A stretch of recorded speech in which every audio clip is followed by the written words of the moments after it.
Advertencia, lo que viene a continuación es no apto para mentes aburridas. Las opiniones vertidas en este programa son de exclusiva responsabilidad de nuestra insaciable curiosidad.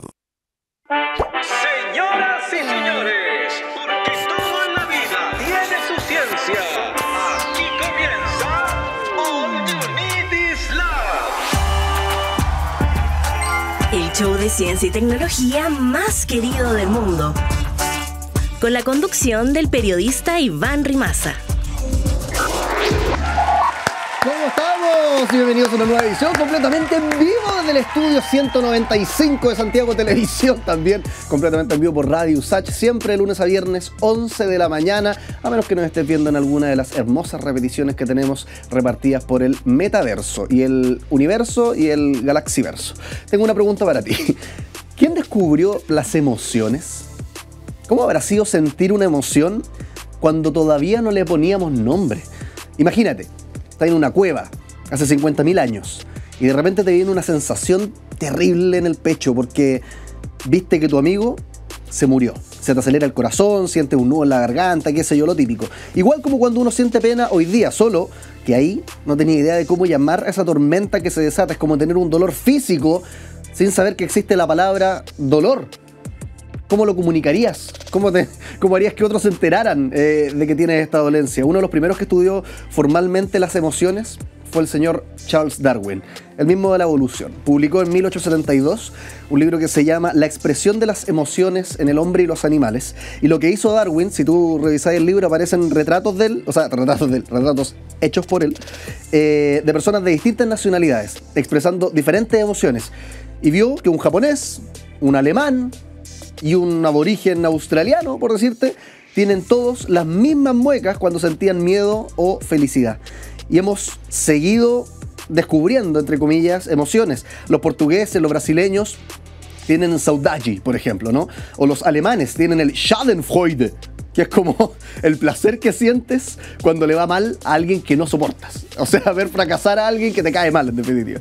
La neurocientífica Lisa Feldman ha demostrado que las emociones son construcciones, o sea, que tu cerebro toma sensaciones corporales, como te decía, esto, dolor de corazón, en el pecho, la guata, nudo en la garganta, qué sé yo, y le pone etiquetas, según lo que tu cultura te ha enseñado. Y yo creo que todavía quedan emociones que todos sentimos, pero que no tienen nombre. Somos la primera generación, piénsalo, somos la primera generación en la historia que puede ponerle nombre a casi todas sus emociones, o muchas más que a los que nos antecedieron, pero también la primera que ha inventado tantas nuevas que a veces nos aburrimos y como que dan ganas ya de no sentir, desenchufarse un poquito, ¿no? Con eso empieza All You Need Is Love. Te escuchamos. Esto es Conexión Cuántica.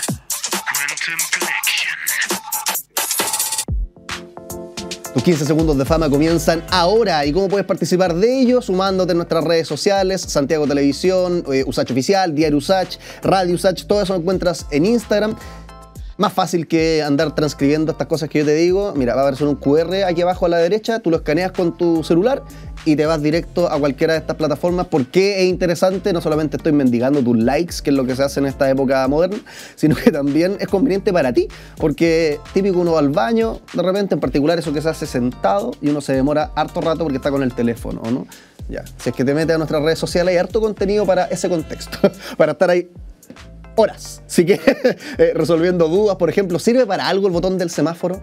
¿Cuántas veces ir al baño es lo normal? ¿Una vez al día? ¿2 veces al día? ¿Día por medio? Tu salud mental, por ejemplo, si es que andas con depresión o algún trastorno más importante, esquizofrenia, por ejemplo, ¿afecta cómo hablas? Todas esas respuestas no te las voy a dar ahora. Anda a buscarlas a nuestras redes sociales, lo último que estábamos conversando acá en el programa, y también pueden encontrar ese reel ahí en las redes sociales. ¿Quién inventó el fuego? ¿Quién inventó el fuego? Quiero saberlo. Ahora ya, bueno, naturalmente no hay un inventor del fuego. Pues la respuesta que nos da un investigador desde España se conectó con nosotros para hablarnos sobre la huella dactilar más antigua del mundo, que la encontró él junto con otros colaboradores, también allá en España, de un neandertal. Vamos a ver los comentarios que dejaba la gente aquí en Instagram. Me parece sorprendente, dice alguien, cómo gracias a la arqueología y la investigación de antiguas civilizaciones hemos logrado comprender un poco cómo funciona el mundo. Y también por qué somos como somos hoy. Como dato freak dice, como fun fact, el mito que habla el experto es el de Prometeo. Claro, porque dice, nadie inventó el fuego como tal. De hecho, muchos hablan de que lo descubrimos o que lo domesticamos, o que, distintas palabras.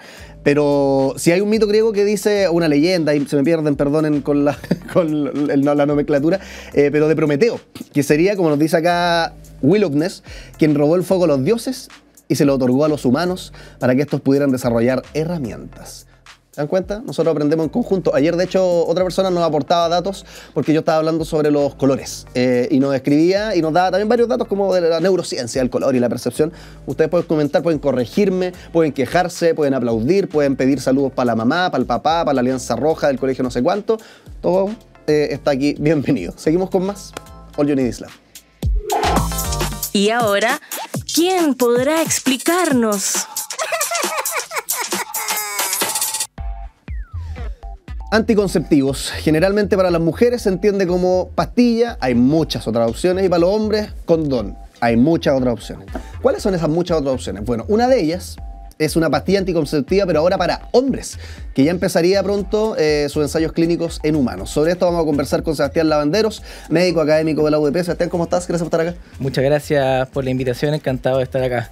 Oye, Sebastián, cuéntanos sobre esta pastilla porque, no sé, desde que tengo memoria casi, que se viene hablando primero como una deuda, después ya se ha investigado y se ha llegado a prototipos, o no sé si prototipo es la palabra correcta, pero se ha ido avanzando, y ahora ya estamos para empezar con ensayos clínicos en humanos. ¿De qué se trata esta pastilla anticonceptiva? ¿Cómo funcionaría comparado con la de las mujeres? Absolutamente, tal como tú comentas, esta es una deuda histórica que ha tenido la sociedad con las parejas desde los años 60, que bien sabemos que se inventa la primera píldora anticonceptiva para mujeres, y de ahí en adelante siempre la carga del peso de la reproducción y del control de la natalidad ha estado principalmente en las mujeres a través de todos los distintos anticonceptivos que conocemos. Y hoy ya tenemos luz en la producción de una píldora anticonceptiva que podría funcionar para hombres, con un estudio que se publicó recientemente en la revista Nature, en donde unos investigadores lograron identificar un patrón de señalización y una píldora, una pastilla que podría interferir con la producción de los espermatozoides. Porque como bien sabemos, han habido intentos previos de producir píldoras anticonceptivas para hombres, pero estas píldoras han tenido una eficacia discutible, variable, y han estado diseñadas principalmente para funcionar a través de las hormonas, impedir principalmente lo que es la testosterona, algunos derivados de la progesterona. Y hacer esto conlleva muchos efectos adversos. Y una de las cosas interesantes que pudieron ver en este estudio, que se ha estudiado con ratas, y después de estudiarlo con ratas, lo hicieron con primates, no humanos, es que no tendría efectos adversos, y eso es muy interesante.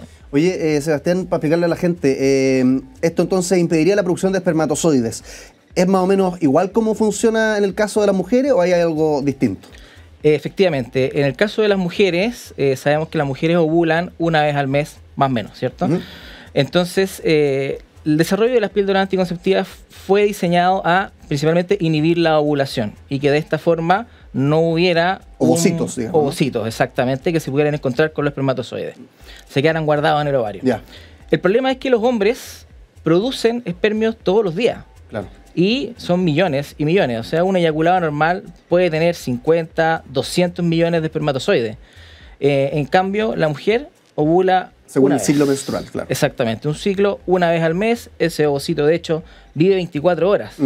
O sea, si lo vemos así como... Y los días que no está el ciclo menstrual, o sea, digamos, el ciclo menstrual es un ciclo de 30, pero digamos, en los días que no se está menstruando, no se están produciendo ovocitos. Exactamente. Mientras que el hombre produce todos los días del año. Todos los días, a cada rato, millones y millones. O sea, el desafío es como más grande, de alguna manera, para armar una pastilla que contenga tanta producción. Absolutamente, porque para inhibir la ovulación luchamos contra uno. Pero para hacer una píldora anticonceptiva para hombres, luchamos contra un ejército, millones. Entonces eso había sido muy complejo, y las alternativas que se habían desarrollado previamente a través de métodos hormonales, como los que ocupamos en las mujeres, ¿cierto? tenían muchos efectos adversos, pérdida de masa muscular, problemas en el ánimo, etcétera. Entonces, siguen no teniendo eran algunas, de viables. hecho, es común, y tú como médico de tocar muchas personas, mujeres, o personas que toman pastillas anticonceptivas pensadas para mujeres, llegan como, oh, no sé, tengo problemas con el estado del ánimo, o con el apetito, o cambios de peso, o no sé, hay un montón, como que siguen también teniendo hartos efectos secundarios, que eso era también como el reclamo que se hacía desde las feminidades, que es como, oye, tanto que se quejan los hombres que van a tener efectos secundarios sus pastillas, si nosotros hemos vivido toda la vida con esos efectos secundarios. Absolutamente. Ahora, la verdad también es que eso era con las píldoras de primera generación. Ya. Con las píldoras para mujeres que manejamos hoy en día, la verdad es que los efectos adversos son muy bajos y incluso tenemos algunas que tienen efectos beneficiosos. Por eso que muchas mujeres, por ejemplo, cuando necesitan tratamientos para el acné, por ejemplo, utilizan anticonceptivos. Porque hoy en día tenemos moléculas que están muy avanzadas, gracias al desarrollo de la industria farmacéutica, obviamente, y permiten tener incluso efectos beneficiosos. Entonces esos efectos son un poco más con las píldoras o los anticonceptivos que ocupábamos antes. Hoy en día tenemos para mujeres, obviamente, un abanico de posibilidades muy bueno. Yo te he dado unos ejemplos, pero de repente he escuchado casos, quizás son aislados, pero no sé, la aparición de un quiste que se asocie o a las píldoras, y mujeres, tengo amigas de hecho cercanas que deciden de repente por estos mismos efectos secundarios. Ahí uno puede decir, bueno, quizás se hizo una asociación incorrecta, de repente no es por eso, pero hay muchas personas que están decidiendo también dejar, mujeres, de tomar pastillas anticonceptivas, como por los efectos secundarios. ¿Y a qué va toda esta reflexión? Que es como, ha sido también como la gran piedra de tope para la píldora masculina, como tratar de buscar casi que tenga cero efectos secundarios. Por supuesto. Y el desarrollo de estas nuevas técnicas, de estos nuevos medicamentos que ojalá que en un futuro no menos cercano, digamos, esto en mediano plazo, o sea, no hay estudios en humanos aún, pero ojalá que a mediano plazo la carga del peso del control de la natalidad pueda estar en una decisión de la pareja. Ese es el tema. Y hoy en día, desafortunadamente, no es una decisión de pareja porque bien sabemos, cierto, que la única alternativa para los hombres no definitiva es el condón. Y el condón es un método que es muy bueno para prevenir infecciones, siempre lo recomendamos, ¿cierto? Pero para prevenir embarazo es regular, porque tiene un tema con el uso, ¿cierto? Y nosotros sabemos que los anticonceptivos, cualquiera sea, y probablemente los de hombres también va a ser así, medimos la efectividad con el uso habitual y con el uso perfecto. Con el uso perfecto andan todos muy bien, o sea, la verdad es que el porcentaje de falla es bajo, pero no, la gente habitualmente no lo usa perfectamente, y por eso que también medimos el uso habitual, y ahí la efectividad es un poco más baja. Oye, Sebastián, mencionaba este estudio que salió en Nature a propósito de la pastilla para hombres. ¿Cómo se ve que está avanzando esta cosa? Como médico, ¿tú dirías que va a salir eventualmente y va a funcionar re bien para los hombres? Digo, ¿qué efectos se vio que tenían? Como positivos, deseados. ¿Qué tanto funcionaba, por decirlo así? Y efectos secundarios también, que es lo que estábamos comentando. ¿Se vieron algunos? La verdad es que no se vieron mayores efectos secundarios. Ahora, obviamente, esto es un estudio que se hizo en animales, ¿cierto? En ratas y en primates. Falta evaluarlo en humanos para ver si es que va a tener algún efecto secundario. Se logró identificar una molécula, un receptor que participa en la generación de espermatozoides. Por lo tanto, inhibe un paso muy específico en la espermatogénesis, en la generación de espermatozoides. Y mientras más específico sea el medicamento, eso es mejor en términos de generar un medicamento cualquiera sea. Porque así tiene menos efectos adversos. Ahora, lo que inhibe es un metabolito de la vitamina A. ¿Ya? La vitamina A, muy importante, no está la obtenemos a través de la dieta, no la producimos endógenamente, ¿cierto? Tiene que ver mucho con... Escuchamos a la abuelita siempre, ¿te acuerdas tú? Hay que comer zanahoria por el beta-caroteno, claro, para que mires bien, porque tiene que ver con la visión, sobre todo la visión nocturna. Y hay que esperar las fases de prueba en humanos para ver que no vaya a tener un efecto adverso relacionado a eso, sin duda. Pero como es tan específico, se espera que sea relativamente segura. Oye, y para sentar bien las expectativas, porque ya ahora se viene entonces el ensayo en humano, y no te voy a pedir que me dé una fecha exacta, porque eso habría que preguntárselo a los investigadores del ensayo, naturalmente. Y salen trabas, se puede durar 10, 15, 20 años. Pero al revés voy a hacer la pregunta, como, ¿cuándo no va a estar? O sea, esta cuestión no va a estar en 6 meses, no va a estar en un año, no va a estar en el próximo año tampoco. Muy difícil. Cuando uno habla de desarrollo de fármacos, habitualmente el plazo que uno se da son 10 años, ¿ya? Más o menos para que el fármaco esté en venta masiva, ¿ya? En un plazo de 2 o 3 años, quizás el fármaco podría tener una aprobación, podría estar en estudios de fase 3 que se llama, que son los que se hacen previo a la comercialización, y de ahí quizás en 5 años ya podría estar comercializándose y en fase de farmacovigilancia, que es cuando se está vendiendo, pero salió hace poco, entonces están abiertos los canales directos con los médicos que lo prescriben para ir anotando todos los efectos adversos en pruebas más amplias. ¿Ya? Y ahí viene como el momento de consolidar también un cambio cultural, porque ya tenemos el remedio, va a estar quizás la farmacia o los visitadores se los van a ir a dejar a los médicos, pero veía que el médico empiece a recetarlo de manera tan habitual o más, o recomendarlo en los medios, en las consultas, en el cotidiano, tanto o más como la píldora anticonceptiva de las mujeres. Allá viene el otro desafío, que los hombres también entiendan y acepten y quieran, porque de repente también vienen con la mente, digamos, de hace tiempo atrás. Entonces se viene un desafío, o sea, puede estar la pastilla como lista, pero también tenemos que cambiar como nosotros, por decirlo de alguna forma. Absolutamente. Ahora, yo soy bastante optimista en ese aspecto porque tú lo ves en el interés que hay por la vasectomía. Ha aumentado plenamente gracias a varias cosas, una codificación por el pago asociado al diagnóstico del FONASA, hay más acceso.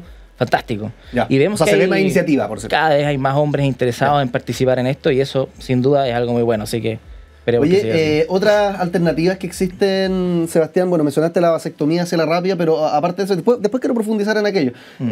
Pero se habla, no sé, ya si nos vamos al extremo, la iglesia dice como no tener relaciones sexuales, ¿no? Pero planificación familiar, dispositivos, entiendo que existen muchos más aparte del condón. Cuéntanos cómo hacia la rápida, titulares nomás, cuáles son todas las opciones que existen, porque estamos hablando ahora de pastillas, pero entiendo que hay muchas otras. Absolutamente. Mira, yo como ginecólogo lo veo desde el punto de vista de las mujeres principalmente, ¿cierto? Donde más tengo yo experiencia. Y siempre que me pregunta o va una paciente a la consulta y me dice, doctor, pucha, quiero empezar a utilizar anticonceptivos, yo lo primero que les digo, y uno de los mensajes que me dieron mis profesores, ¿cierto? Es que los anticonceptivos no existen como una receta de cocina. ¿Ya? Es una determinación de lo que le queda bien a la mujer. Nosotros tenemos varias opciones, no pero paracetamol, finalmente para nada. Sí. Entonces, finalmente, la mujer es la que tiene que decidir. Nosotros le damos la alternativa y en base a lo que ella necesite o le quede bien, ahí estamos. Tenemos alternativas hoy en día muy variadas, como tú bien lo dijiste. Tenemos fármacos que son de corta acción, corto plazo, mediano plazo y largo plazo. ¿Ya? Los que se conocen como LARCs. Como categoría. Como categoría, exactamente. Dentro de los de corto plazo, tú lo mencionaste, la pastilla es lo más conocido, lo más accesible, lo más fácil de utilizar. Pero tenemos otros métodos como por ejemplo el parche o como por ejemplo el anillo, que también tienen muy buen control de ciclo, bajo perfil de efectos adversos, porque se absorben a través del parche a través de la piel, el anillo a través de la vía vaginal. Entonces la verdad que andan muy bien. Y de mediano plazo tenemos otros como por ejemplo la inyección. Hay una inyección que dura un mes, que tiene los dos tipos de hormonas, y una que dura 3 meses, que tiene solamente progestina. Y ya de largo plazo tenemos otros métodos también que son muy buenos. La té con cobre, por ejemplo, que se ha dejado de lado. No hay que olvidar que científicos chilenos tuvieron una gran participación en el invento de este producto. Y dura 10 años, muy barata. ¿Ya? Para las mujeres que no quieren utilizar hormonas es una excelente alternativa. Pero también tenemos dispositivos intrauterinos que tienen hormonas, que se utilizan, por ejemplo, en mujeres que tienen problemas con el control del ciclo, quieren disminuir el volumen de su sangrado. Anda muy bien, dolor pélvico, excelente. Y el implante. ¿Ya? El implante es como un palito de fósforo que va en el brazo. Un arroz. Un poquito más largo, como un palito de fósforo. Y dura 5 años, y según lo que informó la OMS en los últimos reportes. Y ya métodos definitivos, que ahí ingresa la esterilización quirúrgica. ¿Ya? Y ahí está la esterilización quirúrgica masculina, obviamente, la vasectomía que conversamos previamente, y la esterilización quirúrgica femenina, que hoy en día se realiza cortando las trompas, que es la cañería que lleva, digamos, para muy sencilla, el ovocito desde el ovario hacia el útero. Hoy, Sebastián, te habrás dado cuenta, tenemos acá preguntas muy fascinantes, pero también tengo juegos. Y uno de los juegos... ¡Oh, se me cae la pecera! Es la pecera que está acá, acá tengo mi baúl de juegos y está medio complicado realmente agarrarlo. Pero agarramos la pecera, sana y salva. ¿Qué es lo que pasa con esta pecera, Sebastián? No nos asustemos, porque en realidad hay puros papelitos acá que tienen frases que nosotros le llamamos factos. Perfecto. Que son bien reduccionistas, bien provocadores, relacionados con tu profesión, con la reproducción o con la pastilla, lo que sea que hemos estado conversando ahora. Y la idea es que si yo digo esto a la cámara, después te va a dar el pase a ti y una tontera lo que hay aquí, tú lo desmientas y nos explicas por qué, como un experto en la materia, y si es correcto, igual, profundicemos. De repente puede que haya que matizar también, que haya algo de verdad, algo de mentira. La idea es que tú precises lo que sea que yo diga aquí. Muy bien. ¿Dale? Sebastián Lavanderos, vamos a sacar entonces un papelito, médico académico de la UDP, estamos hablando sobre la pastilla anticonceptiva para hombres que se viene, pero estamos hablando de anticoncepción en general. Vamos a ver qué dice la pecera, y ya saqué el papel, de hecho este se va al agua. Voy a sacar otro papelito mejor, sí, porque ya está todo manoseado ese papel. ¿Qué es lo que dice la pecera? La vasectomía no es reversible. ¿Qué dice el experto? Esa es una tremenda pregunta. El tema con la vasectomía, que es la esterilización quirúrgica masculina, en oposición a la esterilización quirúrgica femenina es que los espermios viven en un área protegida, ¿ya? En un área protegida del sistema inmune. Y al momento de hacer una vasectomía, se rompe la barrera hematoespermática.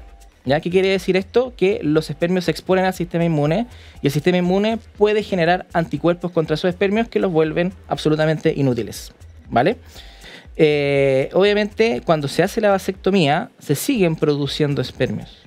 El tema es que, al igual que en la esterilización quirúrgica femenina, esos espermios no llegan al eyaculado, ¿vale? Entonces se corta la cañería, para decirlo en palabras bien sencillas. El tema de la vasectomía, si es reversible o no, va a depender mucho de cuánto tiempo ha pasado desde que te la hiciste, ¿vale? Porque mientras más tiempo ha pasado, más exposición ha habido al sistema inmune. Por lo tanto, hay mayor probabilidad de que anticuerpos se hayan generado contra esos espermios y los hayan vuelto absolutamente inútiles. Por eso una de las recomendaciones, en diferencia, digamos, en oposición a la esterilización quirúrgica femenina, que si es que desea ella tener hijos en algún momento, es tan fácil como hacer una fertilización in vitro y ya está, se puede resolver fácilmente, no hay mayor inconveniente, el tema del acceso a las terapias de alta complejidad, es que si es que el hombre no está completa y absolutamente seguro de que no quiere tener nunca más hijos en su vida, ojalá pudiera congelar un par de muestras de espermio y guardarla, tal como guardamos los ovocitos o los embriones congeladas en nitrógeno líquido, ¿ya? Porque siempre está esta idea de la vasectomía sí es reversible, pero al parecer entonces, por lo que no sé si entendí bien o mal, pero uno puede quizás volver a abrir esa cañería, pero no necesariamente voy a poder reproducirme. Exactamente. Y no es solamente el tema de abrir la cañería, porque también se pueden sacar espermios a través de biopsia, ¿ya? Con una aguja, bajo anestesia, todo, se pueden sacar espermios. Se hace, de hecho, en algunos casos de azoospermia, que es cuando hay muy poco espermio y se necesita terapia de reproducción asistida, ¿vale? El tema es que si ha pasado mucho tiempo desde que te hiciste el procedimiento, la probabilidad de que ya se hayan expuesto esos espermios a el sistema inmune y el sistema inmune le haya generado anticuerpos y estén básicamente inútiles, es más alta. Entonces, si es que te hiciste la vasectomía, por ejemplo, hace, no sé, 3 meses, te encontraste una nueva pareja, lo que sea, y dices, chuta, la verdad que la embarré mejor, me gustaría revertirla y poder tener más hijos, la probabilidad de que se pueda revertir nunca es de 100%, ¿vale? Te pueden unir de nuevo a la cañería, pero quizás esos espermios ya no sirven.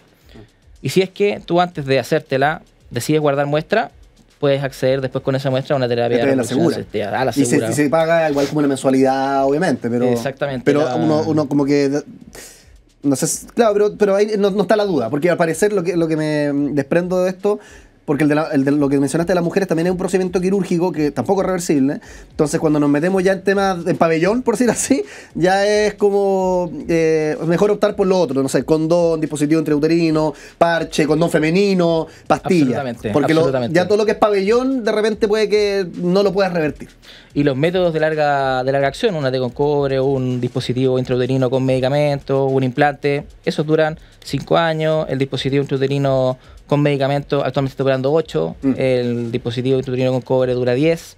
Entonces, si es que una pareja, una mujer sola, lo que sea, digamos, no planea tener hijos en mediano plazo, yo siempre le recomendaría que opte por alguno de estos métodos. Y te voy a explicar por qué. Porque ¿Esos dispositivos son después de tener hijos o se pueden antes? No, da lo mismo. No hay ninguna... Antiguamente se creía que solamente podían usarlos después de tener hijos las pacientes multíparas, que le llamamos nosotros en el término médico, que ya han tenido hijos, partos, pero hoy en día eso no es así. Ya. Y ¿te acuerdas de lo que te comentaba del uso perfecto y el uso habitual? Estos métodos, como son administrados por el profesional de la salud, médico, matrona, el uso perfecto es igual al uso habitual. Distinto a la pastilla, que requiere que la mujer se la tome, distinto al parche, que requiere que la mujer se lo cambie una vez a la semana, distinto al anillo, que requiere que la mujer se lo cambie una vez cada 3 semanas, una vez cada 1 mes, distinto a la píldora que el hombre tendría que tomar, distinto al condón, que hay que acordarse de usarlo y usarlo bien. ¿Me entiendes? Entonces, estos métodos, la verdad que muy modernos, bajo perfil de efectos adversos, muy seguros, y la verdad que son una muy buena recomendación, sí. Sebastián Lavanderos, médico académico de la UDP, estamos hablando sobre anticoncepción masculina, femenina, de todo un poco. Muchas gracias por estar acá en el programa. Hoy, nuestro público virtual, te doy un aplauso. Hoy seguimos nosotros con más All You Need Is Now. La máquina del tiempo. Viajemos a una época en la que la mochilita con ruedas para el colegio no tenía marca, no había mochilas así de colores hermosos. ¿Cómo eran los bolsos en la antigüedad? En Egipto y Mesopotamia se ocupaban pequeñas bolsas de cuero o lino atadas a la cintura para transportar semillas, dinero, herramientas. Eran prácticas y utilitarias. En Grecia y Roma los hombres usaban loculi, pequeñas bolsas de cuero, mientras que las mujeres guardaban sus objetos en pliegues de las vestimentas o bien en cofres.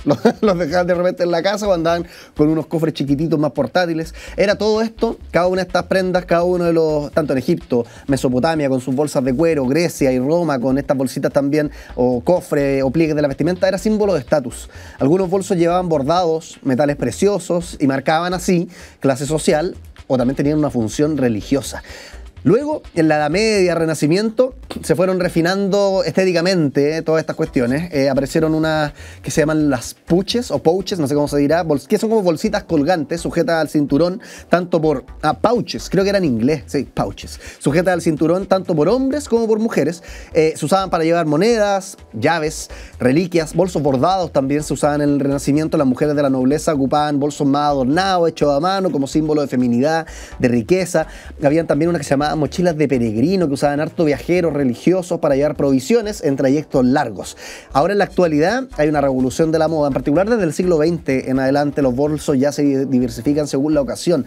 Bolsos de mano, bolso de hombro, hay unos que le dicen que son como chiquititos y se cierran los clutch, entre varios otros, combinando diseño, funcionalidad. Los materiales, las marcas también han ido variando, desde cuero, que es lo típico greco-romano que les contaba al principio de la máquina del tiempo, hasta materiales ahora reciclados. Los bolsos siguen reflejando, por supuesto, identidad, tendencia, marcas de lujo como Chanel, Louis Vuitton, igual que antes los bordados significaban estatus y pertenecer a una cierta casta, entre comillas, por decirlo así. Ahora también estas marcas de lujo reflejan estilo y estatus. En el siglo XXI, de hecho, se están metiendo de repente, en el siglo XXI, o sea, ahora, bolsos con cargadores. De repente vienen cargadores USB, bolsos con GPS, vienen con luces LED, con cerraduras inteligentes. Hay versiones hechas con impresión 3D, en cuero de gano. Se rompen estereotipos ya de moda, o sea, los bolsos los ocupan tanto hombres como mujeres. Da lo mismo si es grande, si es chico. Pasan a ser también accesorios para todos, con diseño unisex, inclusivos, culturales, para todas, todos y todes. Y antes, en Roma, los griegos y todo eso, unos sacos de cuero hechos de animal. Pero lo divertido siempre es que te das cuenta, ellos igual eran sostenibles. Sí, pues se nos andaban matando como nosotros, elefantes en masa, para poder armarnos los bolsos. Pero algo pasó ahí entre medio, que nos volvimos locos y ahora por suerte estamos retomando la cordura. También en la confección de los bolsos. ¿Seguimos con más, te parece? Hagamos la corta. Ciencia al paso.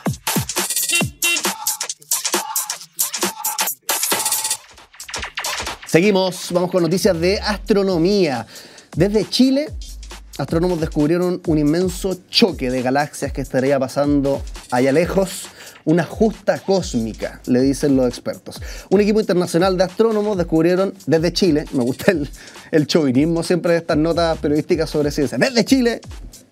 Fueron rusos, alemanes, ya, pero igual, es que los cielos chilenos de verdad son privilegiados para lograr avances científicos. Si fuera de toda broma, por eso pasa mucho que la mayoría de los logros astronómicos se dan desde Chile.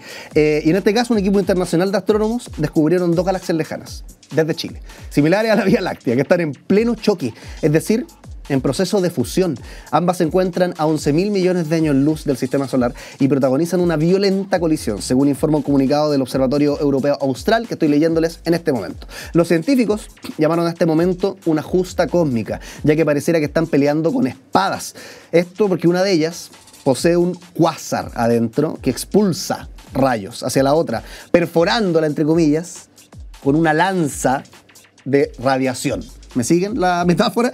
Para este hallazgo, los astrónomos usaron datos recogidos por el Very Large Telescope de la ESO acá en Chile y también del Atacama Large Millimeter Submillimeter Array, que es el ALMA, mucho más fácil, no es necesario decir eso. También del ALMA, con apoyo del telescopio Subaru en Mauna Kea, Hawái. ¿Qué es esto entonces de un choque de galaxias? ¿Es como un choque de autos?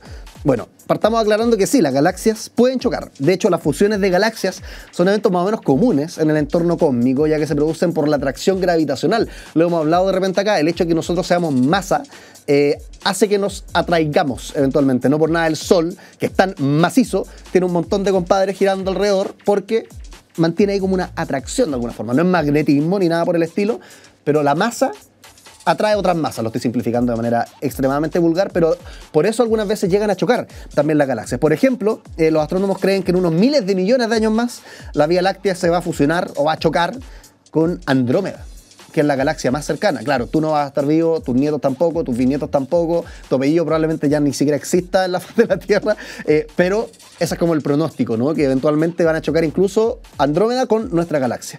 Esto significa que estas observaciones podrían ser un reflejo de lo que va a ocurrir en nuestro vecindario en un futuro lejano, ya que ambas galaxias, las que chocaron, que fue descubierto desde cielos chilenos, son bastante parecidas a las nuestras. Sigamos con más, ¿te parece? All You Need Is Love. El que sabe, sabe. Y el que no conduce. Vamos a hablar sobre reírnos, humor, comedia, con Andrés Mendiburo, investigador del Laboratorio Observatorio de lo Cómico de la UNAV. Nuestro aplauso virtual, Andrés, muchas gracias por estar acá. Muchas gracias a ustedes por la invitación. Oye, Andrés, hay que fome la pregunta porque siempre te la hacen. Hay una pregunta, de hecho voy a hacer el disclaimer, hay una pregunta que no vamos a hacer hoy, Bueno. que es la de los límites del humor. Oh, qué buena. Porque estoy chato, francamente. Igual yo tengo una súper buena respuesta. ¿Cuáles son los límites? Ya te voy a hacer la pregunta entonces después. Pero es que ¿sabes lo que me pasa, Andrés? Que yo siento que mientras sea chistoso no hay límites. O mientras no te burles de una minoría de manera violenta. No. ¿Qué es el humor, Andrés? ¿Por qué algo es chistoso? ¡Wow! Bueno, primero decir qué es el humor y por qué algo es chistoso son cosas diferentes, ¿no? El humor es un fenómeno absolutamente plástico, flexible, amplio. Se estudia desde la lingüística, desde la neurología, bueno, la filosofía que lo plantea, ¿no? A nivel de psicología, por ejemplo, psicología social, el humor también se puede entender de dos formas. A nivel individual, o sea, lo que nosotros experimentamos, y a nivel social, sus roles sociales, un enfoque funcionalista, etc. A nivel individual, también lo podéis dividir entre, por ejemplo, la perspectiva cognitiva, que tiene que ver con por qué algo nos parece gracioso, ¿cierto? O sea, qué es lo que hace que algo sea chistoso. Y ahí aparecen todas estas teorías, ¿no? La teoría de la superioridad, las teorías del alivio, las teorías, etcétera. La teoría psicoanalítica, que suele ser una cuestión muy sexópata. Pero lo que reina hoy en día tiene más que ver con las ideas cognitivistas de los 70, cuando se empezaron a hacer muchos estudios sobre el porqué cognitivo, por qué algo nos parece gracioso, por ejemplo. Y lo que reina siempre es la idea de la incongruencia. Algo es gracioso cuando es incongruente. Un giro, una sorpresa. Exacto, ¿cachai? Una incongruencia en un espacio lúdico o un espacio seguro, ¿cachai? Una incongruencia inocua. Por ejemplo, que ahora explotara una bomba en algún lugar sería absolutamente incongruente con lo que uno espera o el guión social que uno tiene de ciertas cosas, ¿no? Sí. Pero no es gracioso, salvo que tú realmente seas muy perverso. Espero que no. Y lo otro tiene que ver justamente con lo lúdico, ¿no? Con el espacio sano y salvo que significa el humor.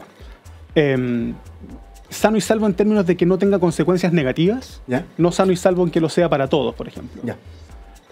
A nivel social, que es donde la psicología social se mete y es muy entretenido, las funciones del humor yo creo que es como lo más choro, ¿cachai? Lo más entretenido desde mi perspectiva, que tiene que ver justamente, por ejemplo, con cómo generar endogrupos, exogrupos, o el estudio que hago yo, ¿no? Que tiene que ver con la experimentación dentro del campo de la psicología política y la comunicación política.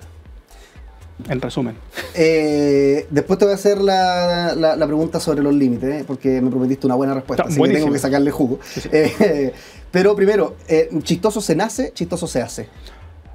Está chulo eso, porque el concepto de sentido del humor es un concepto romántico, ¿no? De una época relativamente reciente en la humanidad. Nos dimos cuenta, o la gente propuso, que no solamente existían los sentidos que nosotros habíamos siempre pensado que existían, ¿no? La vista, el olfato, etcétera, sino que había sentidos más elaborados. ¿Ya? Por ejemplo, el sentido de la belleza, que es la capacidad para capturar las cosas bellas.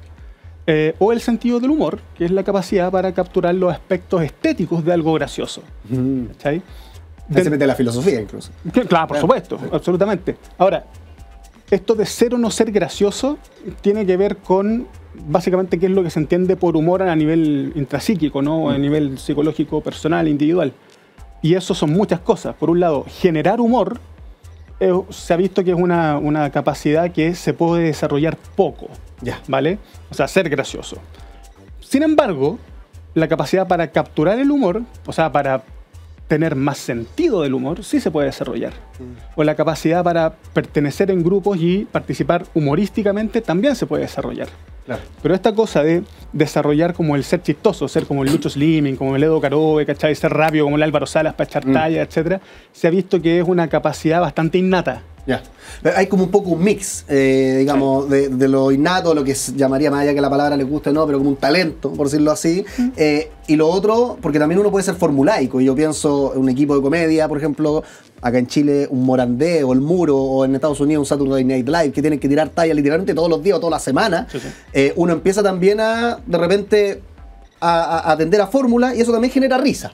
Bueno, que las fórmulas justamente son cuestiones que, por ejemplo, Lucho Slimming tenía un taller donde enseñaba, y su gran lógica era, que es muy buena, ¿no? Era enseñar cómo se generan estos chistes en base a la incongruencia, ¿no? Claro. Cómo generar una historia y una parahistoria. Y la lógica de la historia y la parahistoria sí va a generar probablemente algo que sea gracioso. ¿Okay? Pero ahí estamos hablando de un fenómeno que se llama como el can joke, o el chiste como enlatado, que es el chiste de en qué se parece tal cosa, claro, la premisa remate, ¿no? Que es parte de la experiencia humana mínima con respecto al humor total. O sea, la mayor cantidad de humor que uno experimenta en su vida es humor social, es talla, ¿cachai? O sea, muy poco chiste y mucha talla. Sí. Y eso es más difícil de desarrollar, ¿cachai? Ya estando más viejo. Hagamos la pregunta antes de pasar a los otros estudios muy interesantes que tenéis respecto de cómo el humor puede ser como termómetro de la sociedad de alguna manera, o los políticos lo usan. Veamos lo de los límites del humor. En particular, porque en los últimos 10 años acá en Chile hemos visto también un giro hacia un gráfico fuera, digamos, los límites del humor. Yo creo que sería una raya muy desordenada. En particular porque el estallido, y qué bueno que también remeció muchas de las construcciones que habían antes, pero hizo que se dejaran de hacer ciertos chistes que ahora están como casi que volviendo con más intensidad, porque parece que hay como una intención como de, no sé, mover de nuevo la aguja hacia donde estábamos. ¿Cuál dirías tú que es como los límites del humor? Que yo he visto hasta humoristas exitosísimos frente a estadios de 10.000 personas hacer chistes de algo que parecería tan escandaloso como la pedofilia, y todos se terminan riendo.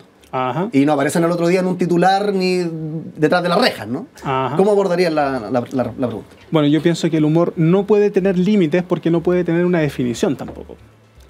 Si un país, por ejemplo, no define qué es como país, tú no podés decir dónde empieza y dónde termina el país. Lo mismo pasa con el humor. ¿Okay? Por ejemplo, no sé, pues Louis C.K. hizo... En él estaba pensando. Que fue muy buena, ¿no? Sí. Louis C.K. cuando hace esta introducción en Saturday Night Live y habla sobre la pedofilia, y que tiene que ser realmente muy rica, como para no querer dejarla de ninguna forma. Y es una cuestión muy compleja, o sea, te estáis riendo de la pedofilia. Sí, no, y moralmente es como, ¿puedo entrar con él en este chiste? Exacto. ¿O me hace una mala persona? Sin embargo, la gente se ríe. ¿Por qué? Primero, porque está en un espacio protegido.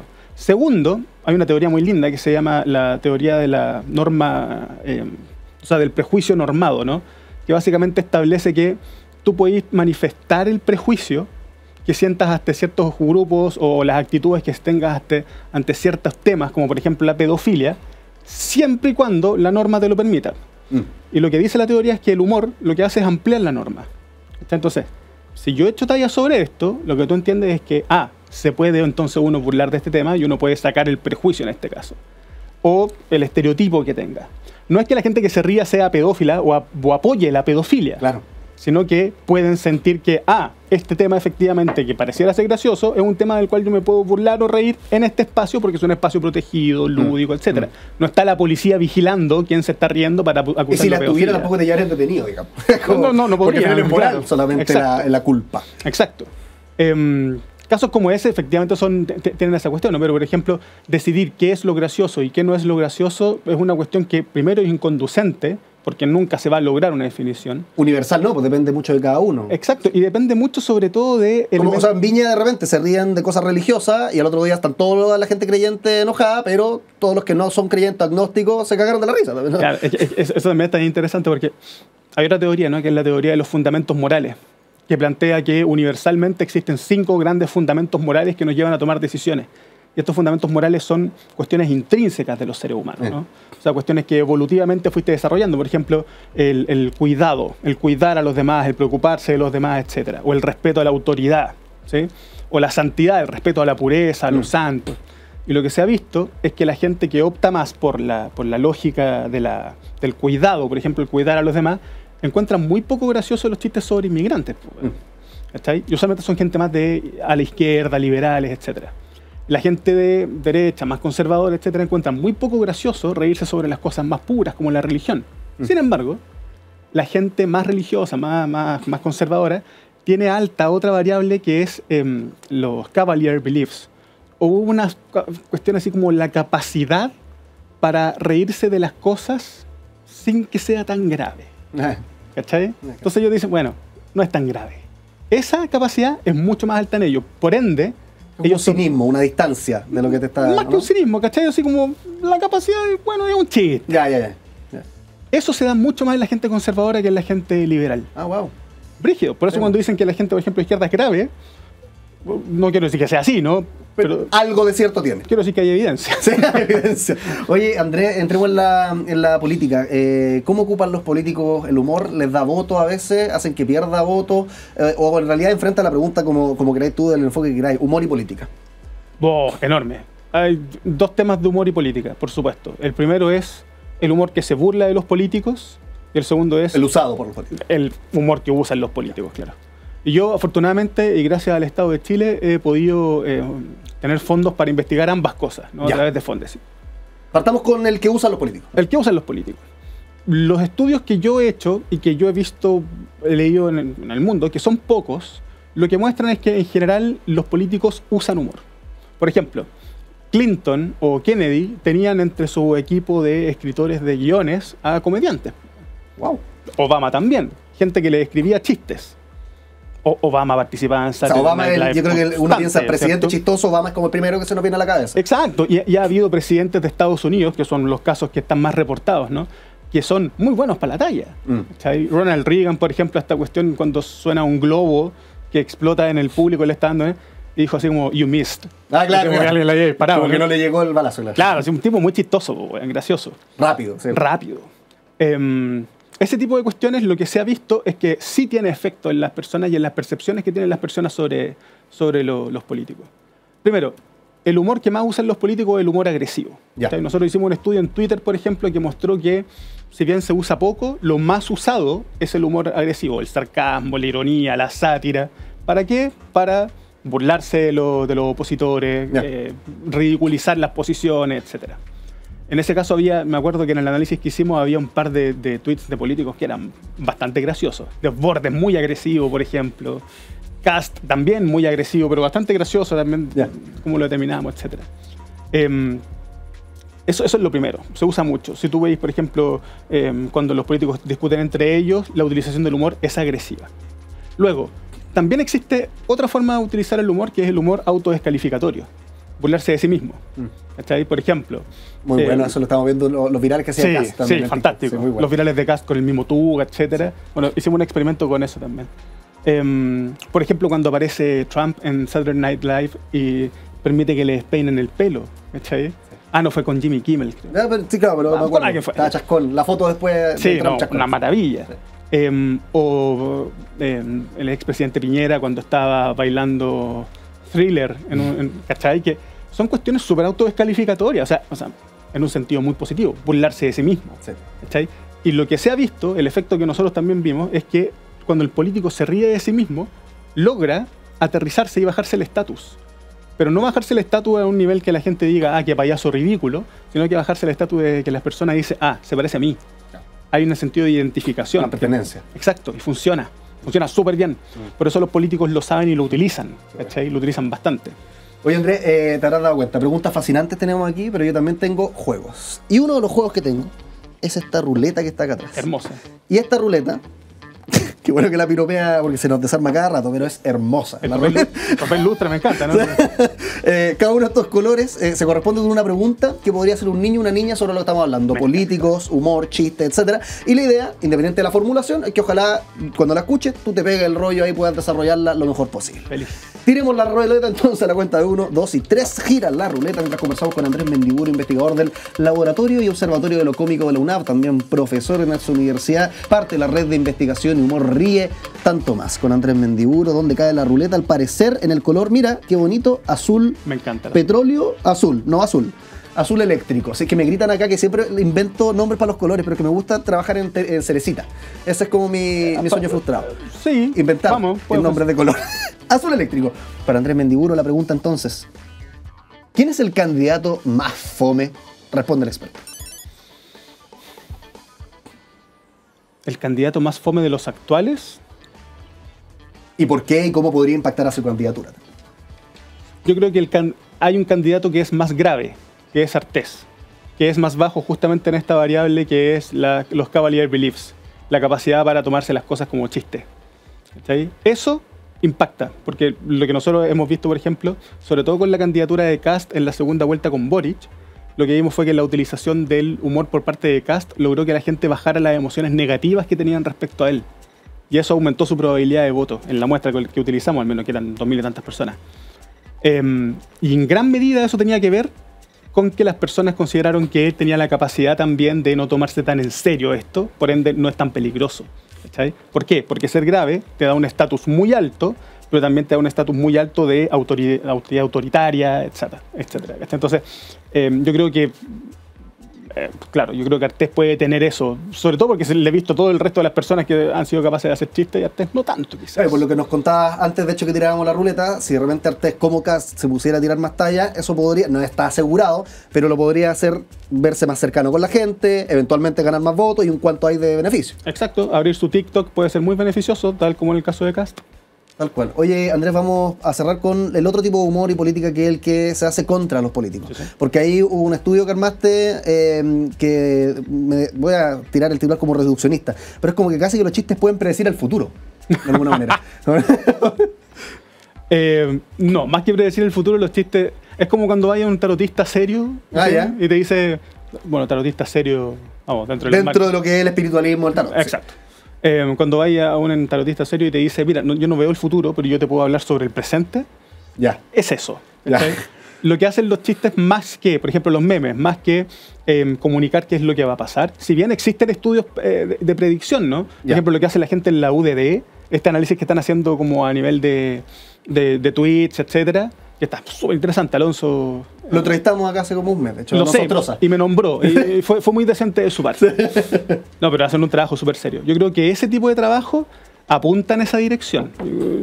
Estaría bueno. Sin embargo, todavía no lo hacen. Así que lo voy a hacer yo. Lo que se ha visto es que los memes, por ejemplo, en Internet, son una de las formas más adecuadas para determinar el escenario político en elecciones. ¿Cachai? El análisis de memes lo que ha mostrado, por ejemplo, es cuál es el nivel de polarización que existe en una elección. En Estados Unidos, lo ha mostrado en Francia, en España. ¿Cachai? ¿Por qué? Porque el contenido de los memes usualmente es un contenido muy resumido, ¿cachai? Por ende tiene que ser muy informativo, en muy corto tiempo, y se da usualmente siempre en los extremos.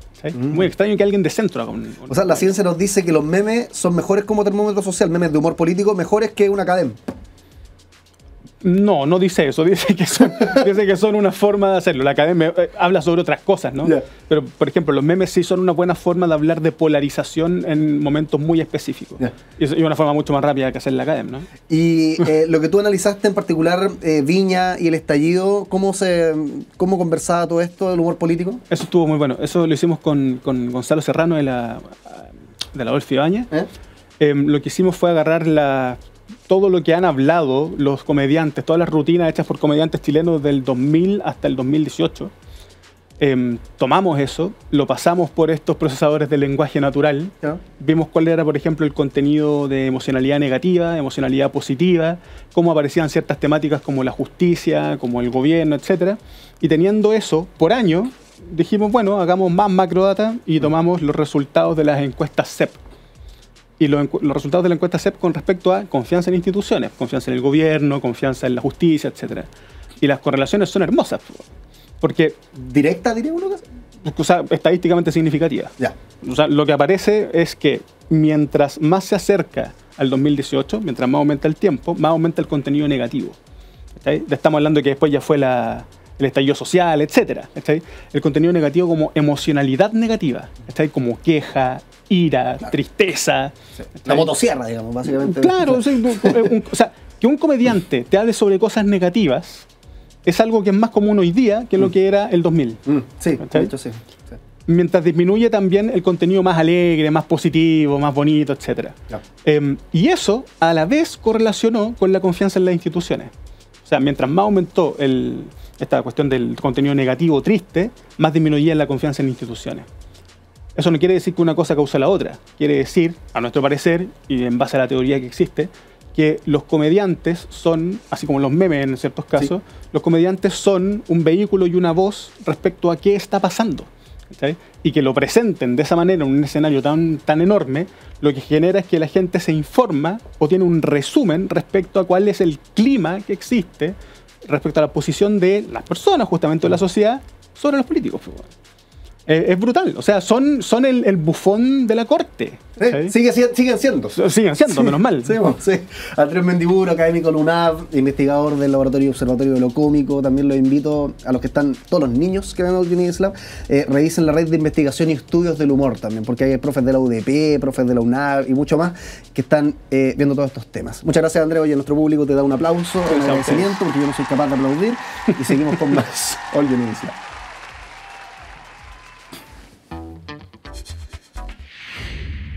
Llegó la hora de decir adiós. ¡Qué programón! Primero te preguntaba, ¿quién descubrió las emociones? Naturalmente no hay un descubridor de las emociones, solamente metáfora, pero ¿cómo habrá sido sentir algo antes de que le pusiéramos etiquetas? Sentir algo que no sabes cómo se llama, un dolor, pero no saber la palabra dolor, por ejemplo.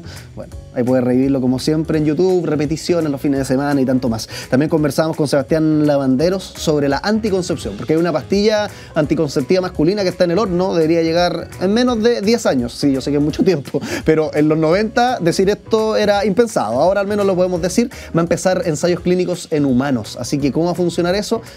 Atento, atenta, atente. Y recién estábamos conversando con Andrés Mendiburo sobre las tallas, los chistes, el humor, cómo los políticos ocupan el humor también para ganar o perder votos de repente sin saberlo, y cómo nuestro humor contra los políticos es un termómetro al que hay que echarle ojito.